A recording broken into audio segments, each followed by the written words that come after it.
성경학자는 모세에 대해서 이런 말을 했습니다. 모세처럼 역설적인 인생을 산 사람이 또 어디에 있을까? 종의 아들이면서 여왕의 아들이 된 사나이, 오두막에서 태어나서 왕의 궁중에서 자란 사람, 가나안에서 출세하여 부유하게 살았던 사람, 애굽의 지도자 자리에서 이스라엘의 목자가 되었던 사람, 전쟁터의 무사로서 그 강인함과 용맹함이 뛰어났지만 또 한없이 온유하고 겸손하여 땅 위에서 이 사람처럼 온유한 사람이 없다고 성경이 증언했던 사람, 애굽의 지혜를 얻었으나 하늘의 경건을 사모하며 살았던 사람, 도시에서 자랐으나 광야에서 인생의 대부분을 보낸 사람, 말을 더듬었으나 하나님과의 교제를 나누는 그 일에는 누구보다도 뛰어났던 사람, 율법의 수호자이며 동시에 은혜의 선구자였던 사람, 그가 바로 모세였다는 것입니다. 이 모세가 태어나던 그 시대적 배경은 이런 것입니다. 그 창세기 마지막 부분을 보면 요셉이 애굽의 총리가 되고 가뭄으로 인해서 식량이 없어 고통받던 그의 식구들을 다 애굽으로 데리고 오게 되어집니다. 그때 애굽으로 내려갔던 그 요셉의 식구들이 대략 한 70여 명 되었다고 성경은 말하고 있습니다. 그렇게 해서 이 요셉의 가족들이 애굽에서 생활을 시작하게 되는 것입니다. 그리고 요셉이 살아있을 동안에는 그 애굽에서 그들이 굉장히 대우를 받으며 살았던 것 같습니다. 그런데 문제는 요셉이 죽고 나서부터 일어났습니다. 요셉을 알지 못하는 새로운 통치자가 등장을 하면서 이제 완전히 분위기가 바뀌게 되는데요. 애굽을 위해서 공을 세웠던 이 요셉을 알지 못하는 새로운 왕이 등장하면서 지금까지는 그 이스라엘 백성들을 잘 대우해주고 그들이 이 땅에서 우리와 함께 사는 친구로 여겼습니다. 그러나 이제는 친구가 아니라 이스라엘 사람들을 적으로 생각하기 시작했던 것이죠. 왜냐하면 이스라엘 민족이 점점 많아지고 강성해지는 것을 보았기 때문이었습니다. 저 사람들을 그대로 놔두면 이제 저 사람들이 더 강성해져서 우리나라를 빼앗을지 모른다라고 하는 불안감이 퍼지기 시작했다는 것입니다. 그래서 이 이스라엘 사람들을 향해서 이제 말할 수 없는 박해를 시작합니다. 그런데 이상한 것은 애굽 왕이 이스라엘 사람들을 박해하면 박해할수록 점점 그들이 창성해져 갔다고 하는 것입니다. 그래서 이대로 놔두면 안 되겠다. 마지막 최후 수단을 꺼내게 되는데 그것은 뭐냐면 남자아이가 태어나면 모두 나일강에 던져야 된다고 하는 법을 발표하는 것입니다. 그러니까 이스라엘 사람들이 더 강성해지는 것을 막기 위해서 남자아이가 태어나면 나일강에 던져서 다 죽도록 만들려고 하는 것입니다. 한마디로 공포스러운 상황이 펼쳐지는 것입니다.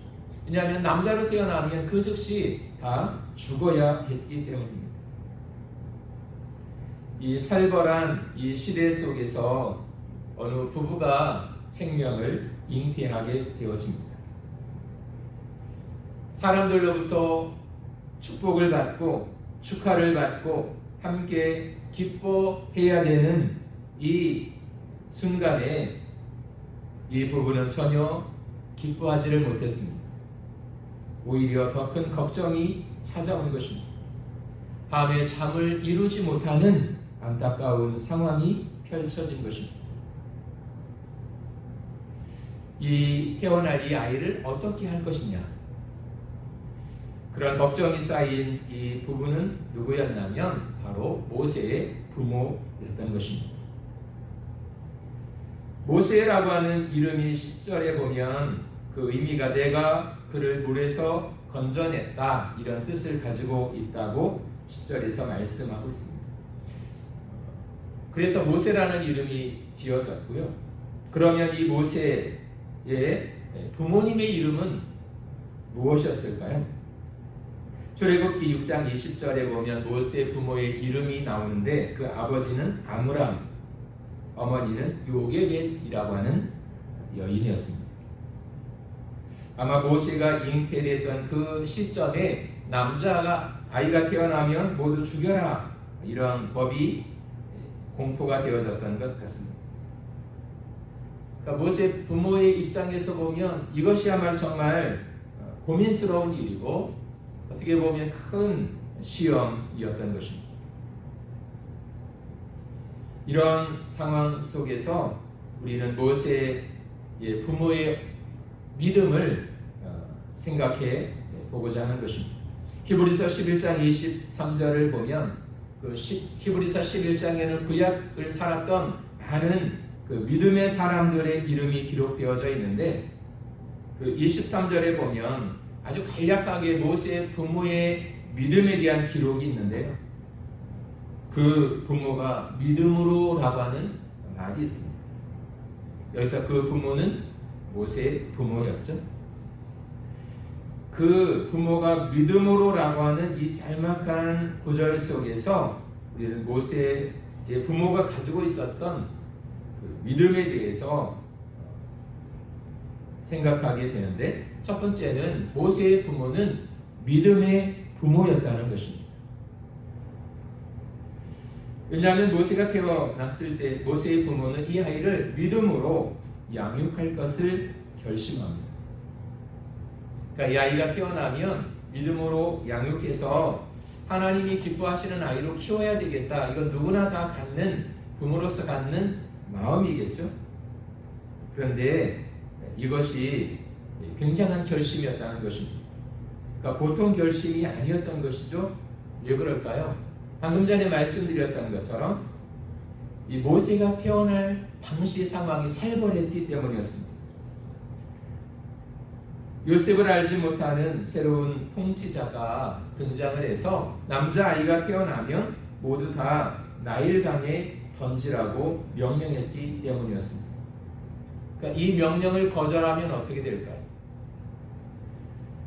아이만 죽는 것이 아니라 문자 그대로 그 집안 전체가 멸망을 당하게 되는 것입니다. 그런 상황 속에서 태어날 이 아이를 잘 양육하겠다고 결심하는 것은 이게 보통 결심이 아니었다는 것입니다. 그리고 히브리서에서는 모세의 부모가 그렇게 할 수 있었던 이유는 그들이 가지고 있었던 믿음 때문이었다고 말을 하고 있는 것입니다. 이 죽음의 위협에도 불구하고 이 아이를 기르기로 결단한 그 배경 속에는 몇 가지 요인들이 있었는데요. 2절을 한번 보시기 바랍니다. 2절에는 이렇게 되어 있습니다. 그 여자가 임신하여 아들을 낳으니 그가 잘생긴 것을 보고 석 달 동안 그를 숨겼으나 라고 되어 있습니다.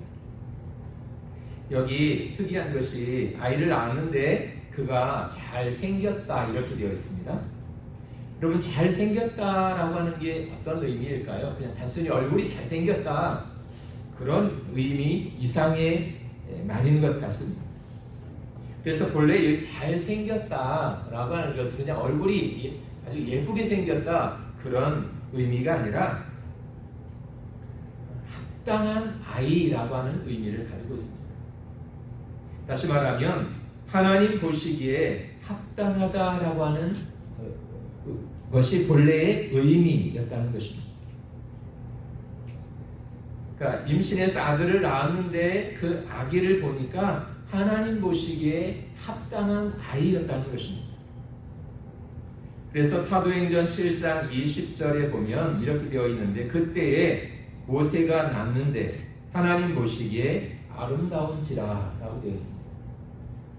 그러니까 사도행전에 보면 모세가 태어났을 때 하나님 보시기에 아름다웠다라고 되어 있고요. 여기 2절에는 잘생겼다 이렇게 되어 있습니다. 아름답다라는 말이나 잘생겼다라는 말의 본래 의미는 합당하다 이런 뜻을 가지고 있습니다. 그러니까 성경이 구체적으로 여기에 대해서 설명을 하고 있지는 않지만 분명한 것은 아마 하나님이 이 아이를 쓰시고자 하는 소중한 아이라고 하는 확신이 모세의 부모에게 있었다는 것입니다. 그래서 그렇다면 어떤 대가를 지불하고서라도 이 아이를 길러야 되겠다 이런 결단을 그 부모가 했다는 것입니다. 그리고 모세가 태어나던 그 시대적인 배경과 연관을 해서 보면 이것은 믿음이 없으면 불가능한 결심이었다는 것입니다. 두 번째로 이 모세가 태어났을 때 몇 달 동안 숨겼을까요? 여기 2절에 보면 석 달 동안 그를 숨겼다 이렇게 되어 있습니다. 왜 3달 동안 숨겨서 키웠을까요? 아마 이 아이가 태어나서 사람들의 눈을 피해서 원래 보호할 수 있는 최대의 시간이 3달 정도였던 것 같습니다. 이 3달을 모세의 부모의 믿음과 관련해서 생각을 해보면 그들은 믿음으로 또 하나님을 신뢰함으로 그들이 할 수 있는 데까지 최선을 다했다는 이야기인 것입니다. 그러니까 우리가 이런 가정을 해볼 수도 있잖아요. 그러니까 모세가 태어났을 때 이 아이는 하나님 보시기에 합당한 아이고 이 아이를 통해서 하나님이 어떤 일이 뭔지는 모르겠지만 이 아이를 통해서 하나님이 계획하신 일이 있다는 것을 모세의 부모는 알았을 것입니다. 그래서 모세를 하나님이 기뻐하시고 이 아이를 하나님이 쓰신다고 그렇게 우리에게 감동을 주셨다면 그냥 나일강에 던져버려도 하나님이 그런 뜻을 가지고 있는 아이니까 살리시겠지. 그런 마음으로 이 아이를 들고 나가서 믿음으로 나일강에 던졌다. 성경은 그렇게 기록하고 있지 않다는 것입니다. 그러니까 믿음은 우리가 하나님을 신뢰하기 때문에 하나님 다 알아서 하세요 하고 아무것도 하지 않는 것을 의미하는 것이 아니라 믿음은 오히려 우리가 하나님을 신뢰하기 때문에 우리가 할 수 있는 최선을 다하는 것을 의미한다는 것입니다. 애굽 사람들의 그 눈을 피해서 이 아이를 숨길 수 있었던 3달이라고 하는 이 기간 배후에 있는 모세 부모의 믿음, 그것은 그들이 하나님을 신뢰하고 부모로서 할 수 있는 최선의 노력을 다 했다는 것을 우리에게 보여주고 있는 것입니다. 그리고 3번째는 모세의 부모가 바로 왕을 두려워하지 않았다는 것입니다. 그러니까 실제는 굉장히 두려워해야 될 상황이었던 것이죠. 왜냐하면 그것이 발각이 되면 모세뿐만 아니라 온 가족의 생명이 위태로울 수 있었기 때문입니다. 그럼에도 불구하고 그들은 두려워하지 않았습니다.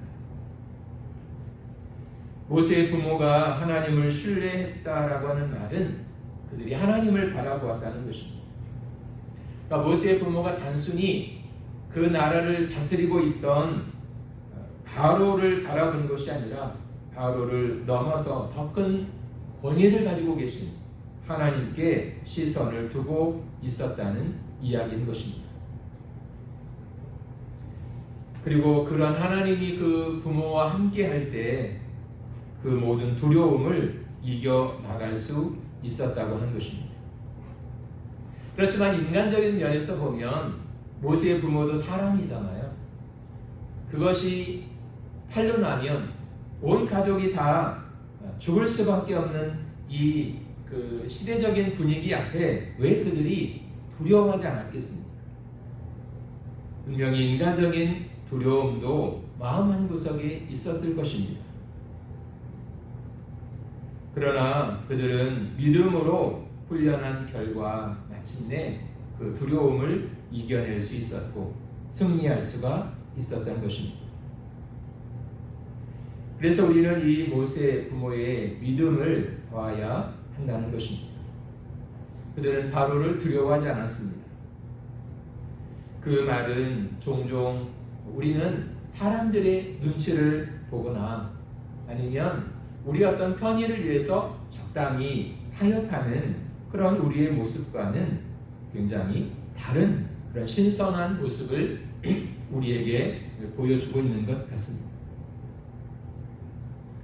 모세의 부모는 믿음으로 모세를 양육할 것을 결심했던 것입니다.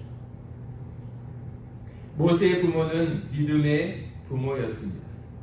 두 번째로 모세의 부모는 최선을 다하는 부모였다는 것입니다.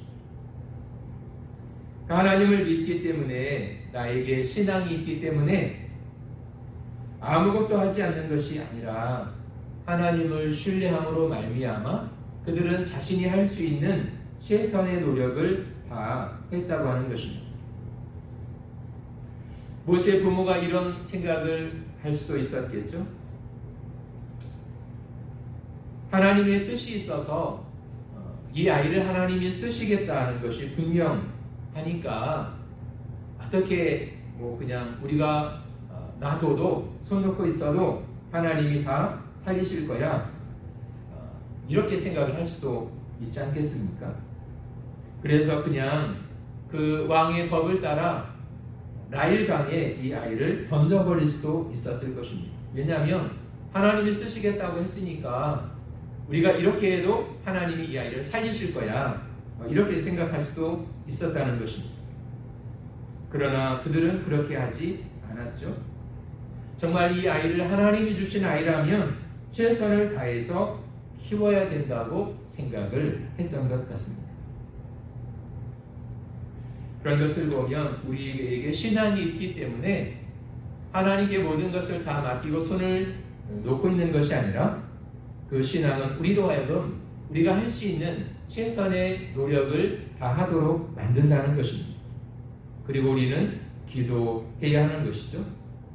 기도하면서 하나님을 기대하는 것입니다. 그리고 하나님께서 응답하실 것을 기다리는 것이죠. 주님을 신뢰하고 믿음으로 최선을 다하고 기다리는 것입니다. 그 다음에 하나님께서 어떻게 역사하실 것인지 그것을 믿음으로 기대하는 것입니다.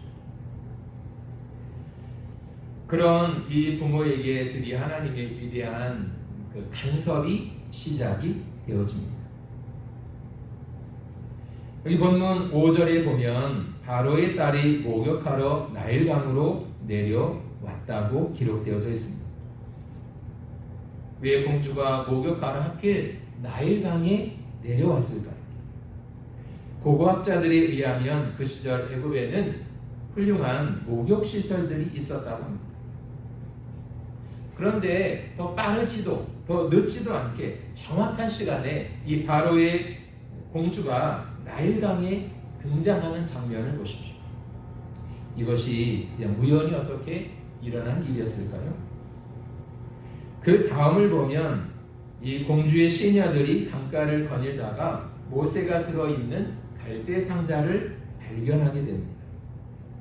그러니까 나일강이 조그만 시내도 아니고 그 큰 강인데 그냥 지나칠 수도 있는 그런 상황 속에서 어떻게 시녀들이 모세가 담겨있는 이 갈대 상자를 보게 되어졌을까요?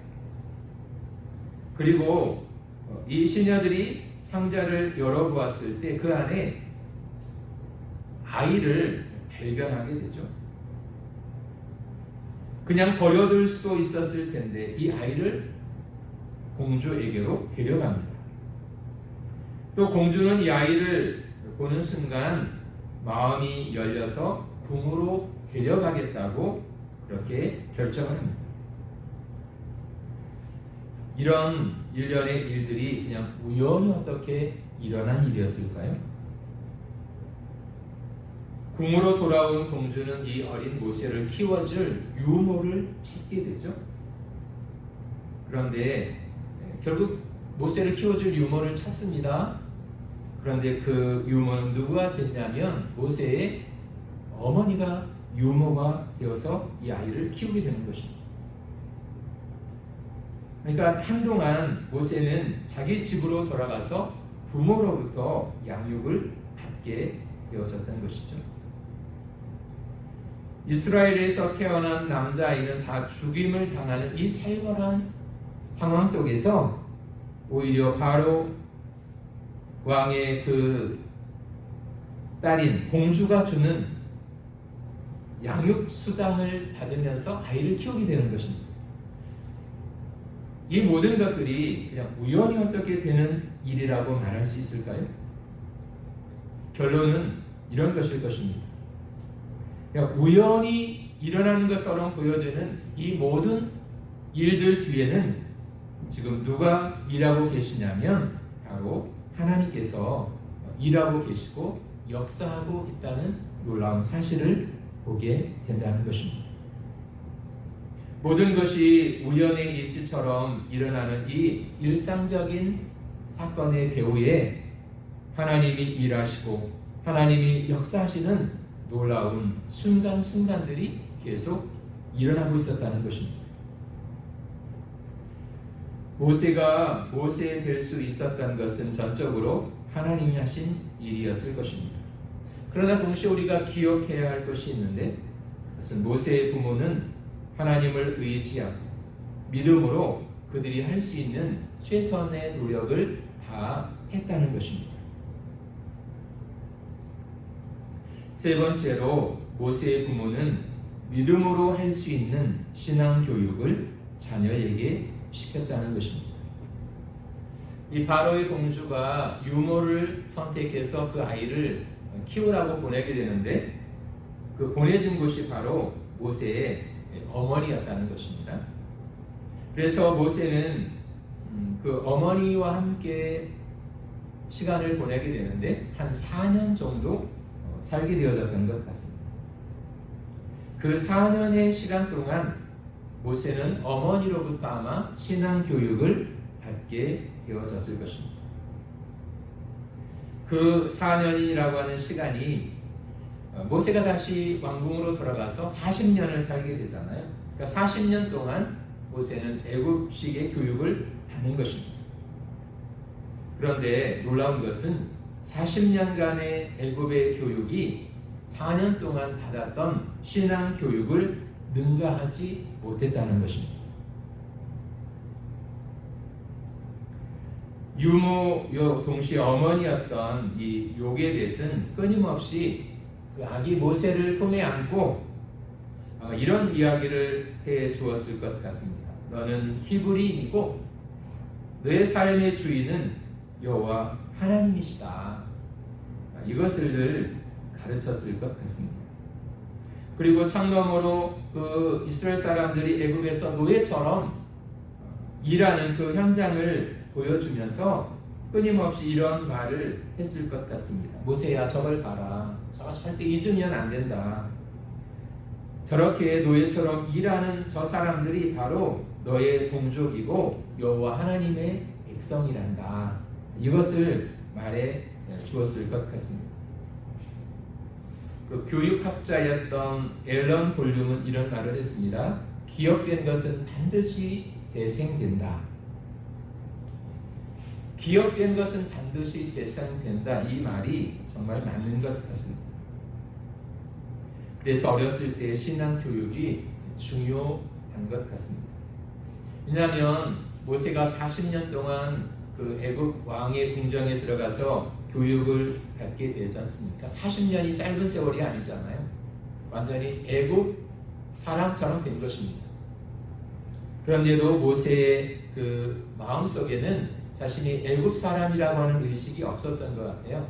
언제나 나는 하나님의 백성이고 나는 이스라엘 사람이다. 이 의식이 늘 있었던 것 같습니다. 그래서 하나님이 그 고통당한 그 백성들을 구원하시기 위해서 모세를 부를 때 모세가 기꺼이 응답해서 나가게 되지 않습니까? 아마 그런 일들을 하게 되는 배경 속에는 그가 아주 어렸을 때 아기였을 때 그 어머니 품에서 받았던 그 신앙의 교육이 그런 영향을 끼치지 않았나. 기억된 것은 반드시 재생된다. 그 기억 속에 하나님에 대한 기억, 신앙에 대한 기억이 있잖아요. 그러니까 어른이 돼서 마치 애굽 사람처럼 그렇게 철저하게 교육을 받았지만 결국 그를 통해서 나온 것은 애굽식의 삶이 아니라 어렸을 때 그 어머니로부터 듣고 배웠던 그 신앙이 나오게 되더라는 것입니다. 이것은 놀라운 일이 아닙니까? 그래서 잠언 22장 6절에 보면 마땅히 행할 길을 아이에게 가르치라. 그리하면 늙어도 그것을 떠나지 아니하리라 라고 말씀을 하고 있습니다. 이런 믿음의 부모를 가진 모세는 얼마나 행복한 사람입니까? 모세처럼 위대한 자녀를 길러내는 그런 위대한 믿음의 부모, 그 사람들이 바로 저와 여러분들이었으면 좋겠습니다. 그래서 우리 자녀들에게, 아이들에게 신앙을 전수하고 신앙을 가르쳐주고 하나님 잘 섬기는 법을 가르쳐 주어서 그들이 평생 동안 하나님의 품을 떠나지 않고 하나님을 섬기고 하나님과 동행하면서 그렇게 믿음으로 사는 사람들에게 허락하시는 하나님의 놀라운 복을 이 땅에서부터 우리의 자녀들이 경험하며 산다면 어떤 면에서 보면 그 부모로서 자녀에게 해줄 수 있는 큰 일 가운데 하나가 아닌가 그런 생각을 갖게 되는 것입니다. 모세의 부모는 믿음의 부모였습니다. 그리고 최선을 다해서 그 모세를 양육한 부모였습니다. 그리고 무엇보다 그 모세에게 신앙을 전수해주는 부모로서 살았습니다. 그리고 그런 과정들을 통해서 위대한 하나님의 사람 모세가 등장하게 되는 것입니다. 오늘 하나님께서 우리에게 맡겨주신 믿음의 자녀들을 이렇게 믿음으로 잘 양육하는 부모님들이 되셔서 우리의 자녀들이 또 하나님의 세계 속에서 모세처럼 귀한 이름을 남기는 자들로 살아갈 수 있도록 뒤에서 기도하고 우리가 최선을 다해서 신앙 안에서 성장하도록 이렇게 돕는 저와 여러분들이 되셨으면 좋겠습니다. 기도하겠습니다. 살아계신 아버지 하나님, 먼저 부모된 우리에게 더 큰 믿음을 주시고 하나님을 잘 섬기는 그런 신앙을 우리에게 도하여 주셔서 그 모습을 보고 우리의 자녀들이 또 믿음 안에 사람답게 성장하는 은혜와 축복이 있게 하여 주시옵소서. 모세처럼 귀한 믿음의 사람으로 하나님의 사람으로 우리의 자녀들이 우뚝 설 수 있도록 축복해 주시고 또 그 일을 위해서 부모된 우리가 신앙으로 살고 믿음으로 살고 뒤에서 기도하는 부모로 살게 하여 주시옵소서. 예수님의 이름으로 기도합니다. 아멘.